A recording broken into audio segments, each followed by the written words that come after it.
পরিষদের রাজশাহী বিভাগীয় সাংগঠনিক সম্পাদক সাবেক সিনেট সদস্য জনাব অ্যাডভোকেট সৈয়দ শাহিন শওকত খালেক। বিসমিল্লাহির রহমানির রহিম। এই কাশিয়াটাকা থানা আয়োজিত উন্মুক্ত পরিবেশে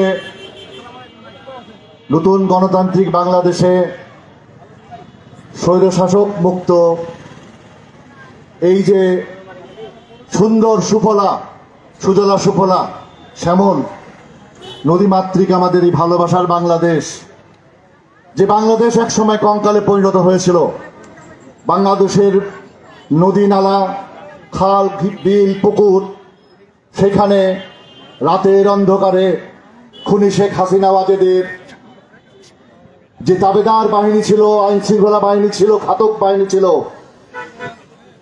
সেই বাহিনী রাতের অন্ধকারে কালো নিকোষ হাত দিয়ে হায়নার মতো আমাদের বাবার বুক থেকে সন্তানকে ছিনিয়ে নিয়ে গিয়েছিল। সেই লাশ আমরা পেয়েছিলাম সেই রক্তাক্ত নদীতে। আমার বোনের কাছ থেকে তার প্রিয় স্বামীকে ছিনিয়ে নিয়ে গিয়েছিল। মায়ের আর্তনাদকে উপেক্ষা করে মায়ের বুক থেকে তার সন্তানকে ছিনিয়ে নিয়ে যে ক্রস ফায়ারের মাধ্যমে বাংলাদেশের নদী নালা পুকুরকে রক্তাক্ত করেছিল, রঙিন করে ফেলেছিল আমার ছোট্ট বাচ্চা, আমার ছোট্ট শিশু। তার বাবার আদর থেকে বঞ্চিত করে তার প্রিয় বাবাকে তার কাছ থেকে ছিনিয়ে নিয়ে যে কোন ডোভায় কিংবা চরে ফেলে রেখেছিল। রক্তাক্ত লাশ বালু হয়ে গিয়েছিল, রক্তের নতুন আলপনায় অঙ্কিত হয়ে গিয়েছিল। সেখান থেকে আজকে আমরা মুক্ত পরিবেশে এই মুক্ত স্বাধীন সুন্দর এবং সুন্দর এই নির্মল যে হাওয়া রাজশাহীতে বয়ে যাচ্ছে, সেই নির্মল হাওয়ায় বসে আমরা এই রাজশাহী শহরের প্রবেশদ্বার চাঁপাইনবাবগঞ্জ থেকে যে মানুষ আসে, যে ব্যবসা বাণিজ্য হয়, যে কর্মতৎপরতা হয়, সেই প্রবেশদ্বারের যে গেট কাশিয়াডাঙ্গা, সেই থানার সম্মেলন। অতএব এই থানার সম্মেলনে যারা নেতৃত্ব নির্বাচিত হয়েছেন তাদের অনেক দায়িত্ব হচ্ছে সেইটাই, আপনি এখানে হোস্ট, আপনার দরজা দিয়ে বাইরের অতিথি আসবে। সেই অতিথিরা চাঁপাইনবাবগঞ্জ হতে পারে, নওগাঁ হতে পারে, বিভিন্ন দেশের হতে পারে, কারণ চাঁপাইনবাবগঞ্জ একটি দ্বিতীয় ল্যান্ড পোর্ট আছে, সেখানে আমদানিকারকরা থাকে। আপনি কিভাবে তাদেরকে রিসিভ করছেন, স্বাগত জানাচ্ছেন যে আসুন আমার রাজশাহী সুন্দর রাজশাহী শহরে আপনাকে স্বাগতম। সেই স্বাগতমের জন্য, অভিনন্দনের জন্য আজকে আপনি সবচেয়ে গুরুত্বপূর্ণ রাজশাহী শহরের কাশিয়াডাঙ্গা থানার নেতা নির্বাচিত হয়েছেন। অতএব আপনার মুখ থেকে যে হাস্যোজ্জ্বল মুখ দিয়ে যখন প্রবেশ করবে, সেই অতিথিরা যেন বুঝতে পারে এই বিএনপির নেতা, এই বিএনপির কর্মী, যার মুখে সুন্দর হাসি, যার মুখে নির্মল হাসি, সেটা রাজশাহী শহরের মতোই সুন্দর।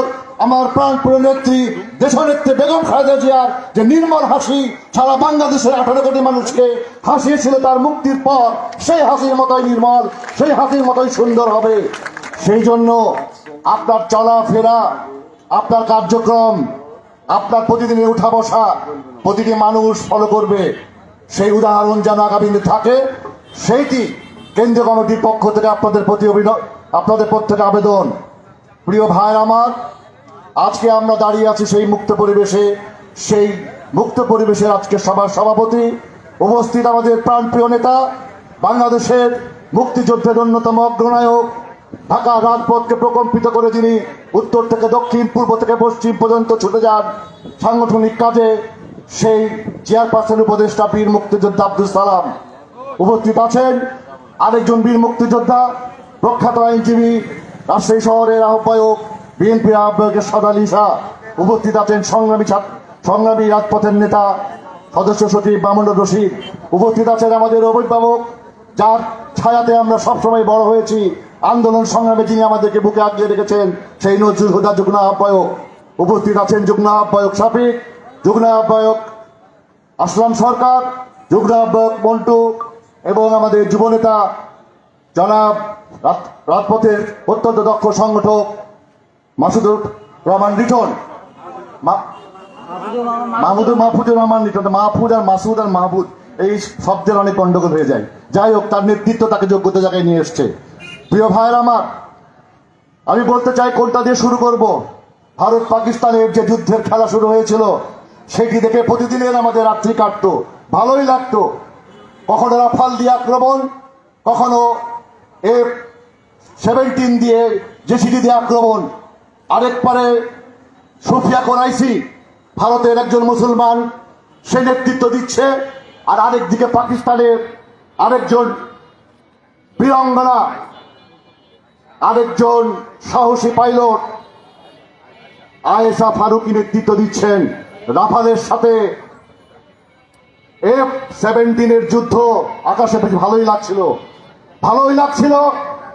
একজন নির্যাতিত দেশ, যে দেশ বাংলাদেশকে শাসন করেছে, যে দেশ দীর্ঘ 17 বছর বাংলাদেশের মানুষকে নির্মম নির্যাতনের মধ্যে রেখেছে, যে দেশ আমাদের খামের টাকাকে শোষণ করে লুট করে নিয়ে গেছে, যে শাসক পুতুল হয়ে বাংলাদেশের মানুষের বুকে জগদ্দল পাথরের মতো চেপে উঠেছিল, বাংলাদেশের মানুষের মতো সাপদের মতো রক্ত চুষা ড্রাকুলার মতো রক্ত চুষে খেত, যে মহিলা বাংলাদেশের মানুষের সকল ভোটাধিকার কেড়ে নিয়েছিল, সকল গণতান্ত্রিক অধিকার কেড়ে নিয়েছিল, সকল মানুষের বাঁচার অধিকার কেড়ে নিয়েছিল। নিরাপত্তা ছিল না আমার কৃষকের, নিরাপত্তা ছিল না আমার সাধারণ শ্রমিকের, নিরাপত্তা ছিল না আমাদের রিক্সাওয়ালা, অটোওয়ালা, সাধারণ খেটে খাওয়া মানুষের। বাজার বসলে পারে ওই আওয়ামী লীগের কোনো গুন্ডা বাহিনীর কোনো প্রতিনিধি তাদের কাছ থেকে বলতো এখানে বিক্রি করলে 200 টাকা জমা দিতে হবে, রিক্সা চালাতে হবে রোড ধরে, অটো রিক্সা চালালে 500 টাকা দিতে হবে দিন আসলে দিন কালে। সেই অসহায় মানুষ, তার পেটে ভাত আছে কিনা, দুপুরবেলা তার স্ত্রীকে, তার পুত্রকে, তার কন্যাকে খাবার দিতে পারবে কিনা, সেই কষ্টে যখন ছিল সেই সময় সেই মানুষটাকে শোষণ করেছে। 28 লক্ষ কোটি টাকা পাচার করেছিল। প্রিয় ভাইরা আমার, আজকে সেই শাসক, সেই শোষক, সেই রক্তচোষা আজকে বাংলাদেশ মুক্ত। আমি শুধু বলতে চাই, গত 2 দিন আগে ঢাকা শাহবাগে আপনারা আন্দোলন করেছেন, এনসিপি, তারা ছাত্র নেতারা আন্দোলন সংগ্রাম করেছেন, বুকের তাজা রক্ত ঢেলে দিয়েছেন।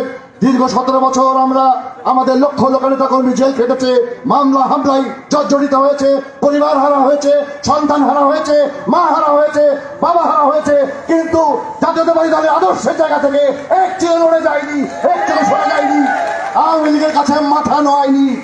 আপনারা কোটার আন্দোলন শুরু করেছিলেন, এখন আপনারা বলছেন সংস্কারের আন্দোলন।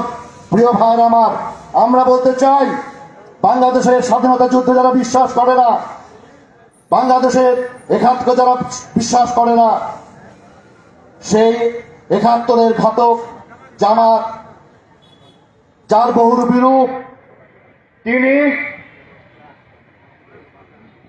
এক এক সময় এক এক রূপে অবতীর্ণ হন। আপনারা সাবধান হয়ে যান। আপনারা ছাত্র, আপনাদের প্রতি দেশের অনেক আশা আকাঙ্ক্ষা, আমাদের না রক্ত দিয়েছে, ইয়ামিন্না রক্ত দিয়েছে, ইমাম হোসেন রক্ত দিয়েছে।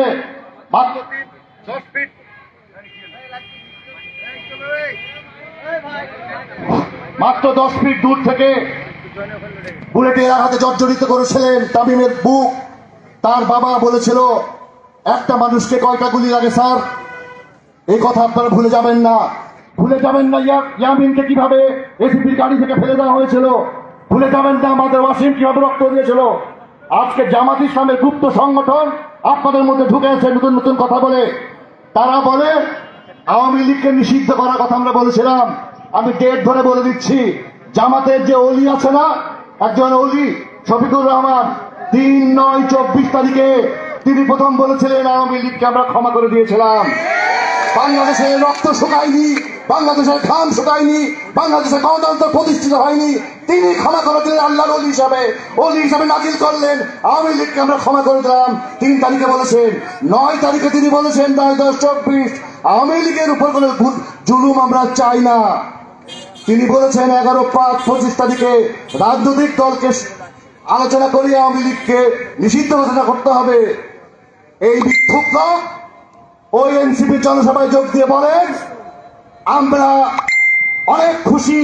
আওয়ামী লীগকে আমরা বন্ধ করতে চেয়েছিলাম, কিন্তু বিএনপি 25শে ফেব্রুয়ারি মাসের 10 তারিখে বলেছিল আমরা আওয়ামী লীগকে নিষিদ্ধ করতে চাই আইনি প্রক্রিয়ার মাধ্যমে। তাই আমরা বলতে চাই, প্রিয় ভাইয়ের আমার, আপনারা সাবধান থাকেন। আপনারা ছাত্র, আপনাদেরকে আমরা বুকে টেনে নিতে চাই, গণতান্ত্রিক রাষ্ট্র প্রতিষ্ঠা করতে চাই। এই জামাত ইসলাম জাতীয় সঙ্গীত বন্ধ করেছে। জাতীয় সঙ্গীত আমাদের অস্তিত্ব, জাতীয় সঙ্গীত আমাদের রক্তগত মিশে আছে। জাতীয় সঙ্গীত আমার বাবা দাদার সৃষ্টি, এই মুক্তিযোদ্ধাদের সৃষ্টি। তার বিরুদ্ধে আপনারা ভুয়া ভুয়া স্লোগান দেন। বিএনপির সাথে নির্বাচন করে 18টা সিট পেয়েছিলেন, বিএনপি বাদ দিয়ে একটা পেয়েছিলেন। আগামী দিনে গনে গনে রাখেন, 7 পূরণ হয় কিনা দেখবো।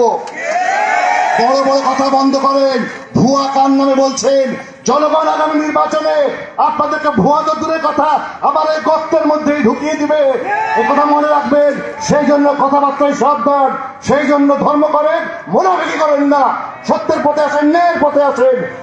তাই আজকে সবাইকে এই সম্মেলন সফল করার জন্য সকল মা বোন ভাই বোন যারা আছেন সকলকেই, কাশিয়াডাঙ্গার সকল নেতাকর্মীকে ধন্যবাদ জানিয়ে, আমার পক্ষ থেকে অভিনন্দন জানিয়ে, তারেক রহমানের পক্ষ থেকে ধন্যবাদ জানিয়ে বক্তব্য পেশ করছি। খোদা হাফেজ। বাংলাদেশ জিন্দাবাদ। কাশিয়াডাঙ্গার নতুন কমিটি জিন্দাবাদ। সবাইকে ধন্যবাদ।